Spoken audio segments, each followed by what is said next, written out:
Hello students, आज lesson coordination compound में जो हम टॉपिक कवर कर रहे हैं उसका नाम है ऑप्टिकल आइसोमेरिज्म। इसे हम प्रकाशिक समवैधता भी कहते हैं। बेटा, स्टार्ट करने से पहले कुछ टर्म्स की नॉलेज होनी आपको जरूरी है कि हम वर्ड यूज करते हैं प्लेन पोलराइज्ड लाइट, इन हिंदी क्या कहते हैं समतल ध्रुवित प्रकाश, तो ये पता होना चाहिए क्या है। तो थोड़ा सा मैटर यहाँ से एक्स्ट्रा ले लेते हैं बच्चों।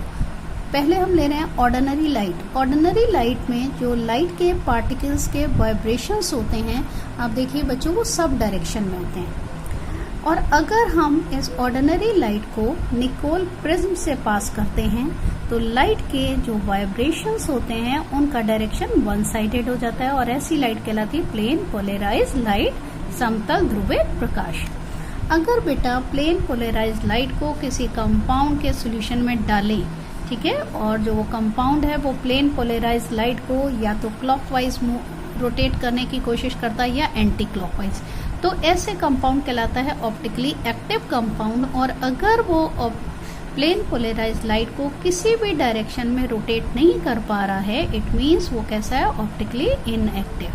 तो बच्चों ये देखिए वाइब्रेशंस यहाँ पे जो स्ट्रेट थे अब मैंने ऐसे टर्न किए हैं, यानी क्लॉकवाइज मूव कर रहा है, वो क्लॉकवाइज रोटेट कर रहा है, तो इसको क्या कहेंगे, डेक्स्ट्रो रोटेटरी या डी फॉर्म। और इसमें देखिएगा, इसको जस्ट मैंने अगर स्ट्रेट आप यूं ले रहे हैं और ऐसे टर्न कर दें तो ये मैंने एंटी क्लॉकवाइज डायरेक्शन में इसको रोटेट किया है, तो बच्चों ये कहलाता है लीवो रोटेटरी, जिसको हम एल फॉर्म भी कहते हैं। तो ऐसे कंपाउंड क्या कहलाएंगे, ऑप्टिकली एक्टिव कंपाउंड। अब बच्चों यहाँ से स्टार्ट करते हैं। अगर मान लीजिए कोऑर्डिनेशन नंबर 4 हो, यानी 4 लिगेंड्स हैं और चारों मोनोडेंटेट हैं, या 2 लिगेंड्स हैं और दोनों क्या है, बाइडेंटेट है, तो ऐसे कंडीशन में कोऑर्डिनेशन नंबर जो मेटल की होती है वो 4 होती है और ऐसे कंपाउंड्स ऑप्टिकली इनएक्टिव होते हैं। अब बात करते हैं कोऑर्डिनेशन नंबर 6 की। जो मैंने पहला केस लिया है वो है Ma2B2C2। M मेटल है, उसमें 3 टाइप के लिगेंड हैं A, B, C, और तीनों के नंबर्स क्या हैं 2, 2। एग्जाम्पल देखते हैं बच्चों। Platinum Cl2 NH3 whole twice, Py means pyridine, it means C5H5N whole twice और 2 प्लस चार्ज। अब बच्चों ये एक चीज याद रखिएगा कि ऑप्टिकली एक्टिव कंपाउंड जिसके 2 फॉर्म मैंने बताया आपको, डी फॉर्म और एल फॉर्म। डी फॉर्म कौन सा है, जो जिसमें प्लेन पोलराइज्ड लाइट को क्लॉकवाइज रोटेट करता है, और एल फॉर्म जो एंटी क्लॉकवाइज रोटेट करता है। तो ये जो दोनों फॉर्म्स होती हैं बच्चों, अगर यहाँ बीच में आप एक सिंपल मिरर रख दें तो आप देखेंगे कि दोनों जो फॉर्म हैं वो एक दूसरे की मिरर इमेज होती हैं। Mirror image mean just like अगर आप अपना जो हाथ है आप खुद खड़े हो जाएं अगर मिरर के सामने, तो आपको लेफ्ट हैंड राइट और राइट हैंड लेफ्ट लगेगा, जस्ट लाइक सेम। तो इसमें अगर आप देखिए तो मैंने कैसे बनाया है, platinum it is a metal, यहाँ दोनों pyridine, अमोनिया, क्लोरीन। अगर आप इसको मिरर के सामने रखोगे तो क्या होगा कि जो Cl आपको लेफ्ट साइड में दिख रहे हैं वो इधर राइट साइड में दिखेंगे, और जो pyridine और अमोनिया राइट साइड थे वो लेफ्ट साइड हो गए। इट मीन्स ये दोनों एक दूसरे की मिरर इमेज हैं। तो बेटा ऑप्टिकली एक्टिव कंपाउंड के लिए जो नेसेसरी कंडीशन है वो क्या है कि ये जो इमेजेस हैं वो एक दूसरे की सुपर इम्पोजेबल नहीं होनी चाहिए। हिंदी में क्या कहते हैं, एक दूसरे पर अध्यारोपित नहीं होनी चाहिए। इट मीन्स क्या मतलब हुआ कि अगर इस कंपाउंड को ऐसे उठाइए और इसके ऊपर रख दीजिए तो आप देखेंगे सेम ग्रुप पे सेम ग्रुप नहीं आएगा। जैसे इसको उठाएं और इस पे रख दें तो यहाँ पे आएगा Cl, यहाँ पे आएगा Cl, यहाँ आएगा pyridine, यहाँ अमोनिया। तो इट मीन्स ये क्या है, नॉन सुपर इम्पोजिबल है। तो बेटा ऐसा कंडीशन वाले कंपाउंड क्या कहलाते हैं, ऑप्टिकली एक्टिव कंपाउंड। अब बच्चों हमने दूसरा जो एग्जांपल लिया है वो बाइडेंटेट का लिया है, देखिएगा जरा। MAA3, AA क्या है, बाइडेंटेट लिगेंड। बाइडेंटेट यानी जिसकी डेंटिसिटी 2 है, यानी एक लिगेंड 2 कोऑर्डिनेट बॉन्ड फॉर्म कर रहा है। जैसे ले सकते हो इथाइलिन डायमीन है और ऑक्सलेट एक्सेट्रा और भी हैं। अब मैंने इसका एग्जांपल लिया है CO cobalt En ethylene diamine के 3 मॉलिक्यूल्स हैं और चार्ज है इस पे 3 प्लस। अब देखिए मैंने कैसे अरेंज किया है। इथाइलिन डायमीन को हम फॉर्मूले में ना लिख के इसको शॉर्ट पैटर्न में लिख रहे हैं En। तो कैसे, कोबाल्ट है आप देखो बेटा, इस इथाइलिन डायमीन के एक मॉलिक्यूल ने 2 कोऑर्डिनेट बॉन्ड बनाए, इसी तरह इस वाले मॉलिक्यूल ने 2 कोऑर्डिनेट बॉन्ड बनाए और इस मॉलिक्यूल ने भी 2 कोऑर्डिनेट बॉन्ड बनाए। ठीक है बेटा, अब इसको और इसको अगर आप कंपेयर करें तो इसका ये जस्ट रिवर्स कंडीशन है। तो जो यहाँ पे आपको इथाइलिन डायमीन का मॉलिक्यूल मैंने लेफ्ट साइड में दिखाया है, इसमें कैसा हो गया, राइट साइड में। तो ये दोनों एक दूसरे की क्या है, मिरर इमेज, और इनको क्या कहेंगे, ये है हमारी D form image dextro rotatory, और ये क्या है, लीवो रोटेटरी फॉर्म। अगला केस देखते हैं बच्चों। नेक्स्ट लिया मैंने MAA2B2। अब आप समझ गए होंगे, AA मीन्स बाइडेंटेट लिगेंड जिसके नंबर मैंने लिए हैं 2, और एक लिया मोनोडेंटेट लिगेंड और जिसके नंबर ऑफ लिगेंड कितने लिए 2, यानी टोटल अगेन कोऑर्डिनेशन नंबर 6 है। एग्जाम्पल लेते हैं बच्चों, COCl2EN2, उस पर प्लस चार्ज है बच्चों। तो अब देखिए मैंने क्या किया, कोबाल्ट है, यहाँ पे इथाइलिन डायमीन का जो मॉलिक्यूल है देखिए 2 कोऑर्डिनेट बॉन्ड बना रहा है, इधर इथाइलिन डायमीन का molecule again 2 coordinate bond form कर रहा है, और 2 कोऑर्डिनेट बॉन्ड बना रहे हैं ये 2 क्लोरीन एटम्स। अब अगर आप इसका दूसरा फॉर्म देखें तो मैंने क्या किया है, ClCl इसमें जो राइट साइड में थे, इसमें दोनों क्या है, लेफ्ट साइड में। अगेन ये इसकी क्या है, मिरर इमेज। तो ये दोनों एक दूसरे की मिरर इमेज है और दोनों ही नॉन सुपर इम्पोजेबल हैं। ये फॉर्म कहलाएगी डी फॉर्म और ये कहलाएगी एल फॉर्म। अब बच्चों हमारे दिमाग में ये क्वेश्चन आता है, और स्पेशली कंपटीशन में बहुत क्वेश्चंस पूछे जाते हैं कि कोई कंपाउंड दे दिया जाता है, उसके कितने ज्योमेट्रिकल आइसोमर्स हैं और कितने ऑप्टिकल आइसोमर्स हैं। तो देखिए हम कैसे निकाल सकते हैं, बहुत ही इंपॉर्टेंट है बच्चों, बहुत ही अटेंटिवली इसको समझिएगा। अगर मैंने पहला जो केस लिया है मेटल A6, इसका मतलब एक मेटल है जिसमें 6 लिगेंड हैं और वो ऐसे हैं, मोनोडेंटेट हैं और सेम टाइप के हैं। तो बच्चों सेम लिगेंड्स हैं, तो अगर हम उनके लिगेंड्स का कॉम्बिनेशन बनाएं तो सेट बनाएं अगर 2-2 के, तो क्या आ रहा है, AA AA AA, यानी उसमें कोई भी चेंज नहीं है, यानी वो सिस और ट्रांस फॉर्म में एग्जिस्ट नहीं करेगा। और मैंने आपको पहले भी बताया था कि ज्योमेट्रिकल आइसोमेरिज्म कब एग्जिस्ट करती है, जब कंपाउंड सिस और ट्रांस फॉर्म में एग्जिस्ट करता है। तो इसका मतलब इसमें ज्योमेट्रिकल आइसोमर्स कितने हो गए, कोई भी नहीं, और ना ही इसमें कोई ऑप्टिकल आइसोमर्स होगा। क्यों, क्योंकि सारे लिगेंड सेम है। दूसरी कंडीशन लेते हैं बच्चों, MA5B। अब मैंने A लिगेंड लिए हैं जिसके 5 हैं नंबर्स, और B वाला जो लिगेंड है 1।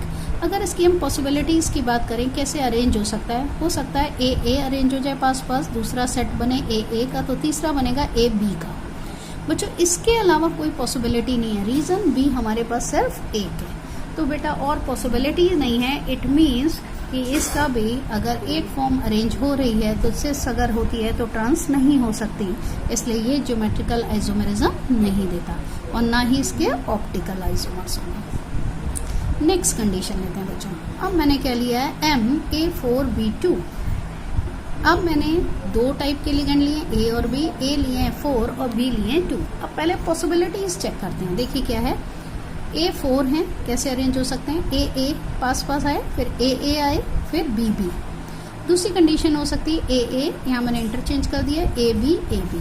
तो बच्चों यहाँ पे ध्यान रखिएगा, पहले तो ये देखिए 2 टाइप के कैटेगरीज आ रही है, 2 टाइप के सेट्स आ रहे हैं, इसलिए ज्योमेट्रिकल आइसोमर्स कितने हुए, 2। जितने टाइप के हमारे अरेंजमेंट पॉसिबल हैं। अब बात करते हैं ऑप्टिकल आइसोमर्स। ऑप्टिकल आइसोमर्स के लिए एक कंडीशन मैं आपको बता रही हूँ, जो बहुत ही ध्यान से समझिएगा। अगर कभी भी 2 लिगेंड साथ साथ हैं, जैसे AA, अगर दोनों का ऐसा सेट मिल रहा है तो वो कभी भी ऑप्टिकल आइसोमेरिज्म नहीं देंगे। या अगर कोई पेयर बना रखे हैं और वो 2 पेयर कॉमन है, अगर इसमें आप देखें तो यहाँ पे AA कॉमन है, इसलिए ऑप्टिकल आइसोमर नहीं देगा। दूसरा एक केस और देख सकते हैं, AB AB, ये पेयर भी कॉमन है, इसलिए भी ये ऑप्टिकल आइसोमर्स नहीं देगा। तो इसके स्टीरियो आइसोमर्स क्या होंगे, तो स्टीरियो आइसोमर्स में क्या आते हैं, geometrical isomers plus optical isomers. तो बेटा 2 ये हैं और ऑप्टिकल आइसोमर्स इसमें थे ही नहीं, तो इट मीन्स स्टीरियो आइसोमर्स कितने होंगे, केवल 2। नेक्स्ट केस लेते हैं बेटा, MA3B2C। अब मैंने 3 टाइप के लिगेंड लिए हैं, ABC। A कितने हैं, 3 हैं, B कितने हैं, 2 हैं, C कितना है, 1 है। अब इनकी पॉसिबिलिटीज अरेंजमेंट करते हैं, कैसे कैसे अरेंजमेंट पॉसिबल है। A ले लिया, ए बी बी सी, दूसरा ए ए सी बी बी, तीसरा ए बी ए सी। इसके अलावा इनकी और कोई पॉसिबिलिटीज नहीं है। तो जितने पॉसिबल स्ट्रक्चर हैं वो कहलाएंगे ज्योमेट्रिकल आइसोमर्स। तो कितने हो गए बेटा? ये 3। अब बात करते हैं ऑप्टिकल आइसोमर्स कितने हैं। तो देखिए ए ये सेम टाइप के लिगेंड्स हैं, ये एक साथ हैं, तो ये तो ऑप्टिकल आइसोमर हो नहीं सकता। दूसरे में भी ए आ रहा है, तो ये भी ऑप्टिकल आइसोमर नहीं है। इसमें ए बी यानी ये जो पेयर है वो कॉमन है, तो ये भी ऑप्टिकल आइसोमर नहीं होगा। तो ऑप्टिकल आइसोमर इसमें एक भी नहीं है। ज्योमेट्रिकल थे 3, तो स्टीरियो आइसोमर्स कितने हुए बच्चों? टोटल 3। नेक्स्ट लेते हैं बच्चों MA3B3। अब फिर पॉसिबिलिटीज की बात करते हैं। ए और बी 2 टाइप के लिगेंड, दोनों के नंबर 3। क्या क्या पॉसिबिलिटीज हैं देखिएगा। ए बी,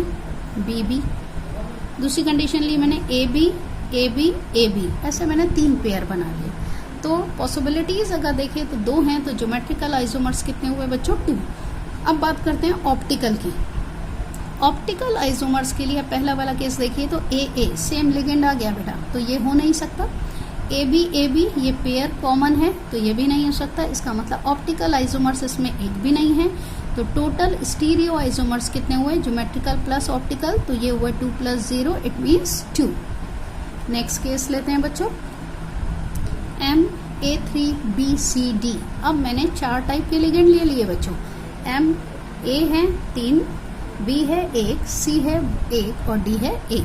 पॉसिबिलिटीज की बात करते हैं, पेयर बनाते हैं। देखिए ए बी सी डी, दूसरा केस ए। अब मैं यहाँ पे एक्सचेंज कर रही हूँ, ए के साथ सी ले लिया मैंने, बी के साथ डी ले लिया है। तीसरी कंडीशन ए वैसे ही रहने दिया, अब कि ए के साथ मैंने डी ले लिया है और बी के साथ सी ले लिया है। चौथी कंडीशन ए बी, तो ए सी ए डी, यानी 4 पॉसिबिलिटीज हैं बच्चों। तो ज्योमेट्रिकल आइसोमर्स कितने हुए? 4। अब बात करते हैं ऑप्टिकल की। ऑप्टिकल में अगर आप पहले वाला चेक करिए, ए सेम लिगेंड है, तो ये हो नहीं सकता। इसमें भी ए सेम लिगेंड है, ये भी नहीं हो सकता। इसमें भी ए सेम लिगेंड, अगेन ये भी नहीं हो सकता। Next A B A C A D सब अलग हैं, तो ये ऑप्टिकल आइसोमर्स देगा।